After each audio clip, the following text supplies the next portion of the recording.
آج قومی اسمبلی کا اجلاس ہوا، میاں صاحب نے حلف اٹھا لیا، یعنی وزیراعظم پاکستان منتخب ہو گیا۔ اس کے بعد عمر ایوب نے جو ان کی دھوتی کھولی، اس کا اندازہ شاید آپ کو نہیں ہے، کیونکہ پی ٹی وی نے اس کی نشریات بند کر دی تھی۔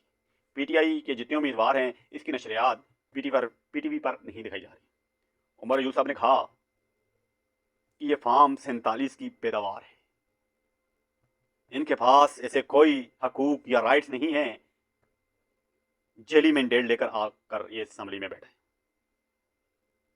عمر ایوب صاحب کی سپیچ نے آج نون لیگ کے چھکے چھڑا دیے۔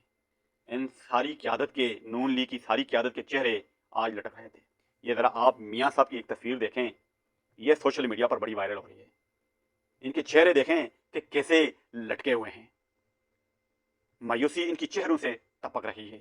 اس بات کا اندازہ آپ لگا سکتے ہیں کہ اسمبلی میں کیسے لائے گئے اور کیسے پہنچائے گئے ہیں۔ ان کے چہروں سے ایسا لگ رہا ہے کہ یہ اسمبلی آنے کے لیے تیار نہیں، یا تو پھر شاید اب اس بات کا ان کو اندازہ ہو گیا ہے کہ ہم جو جس بیس پر اسمبلی میں آئے ہیں یہ راستہ تھوڑا ٹھیک نہیں ہے۔ پی ٹی آئی کے امیدواروں نے نون لیگ کا جینا حرام کر کے رکھا ہوا ہے۔ پی ٹی آئی کے 100 امیدوار ہیں، جبکہ اتحادی گورنمنٹ کے بعد 200 امیدوار ہیں۔ یہ 100 امیدوار 200 امیدواروں پر حاوی ہیں۔ شیر افضل مروت نے آج بھی قومی اسمبلی کے اندر ان کا جینا حرام کر کے رکھا ہوا تھا۔ میاں صاحب کے سامنے آ کر پی ٹی آئی کی قیادت نے چھوڑ چھوڑ کے نعرے لگائے۔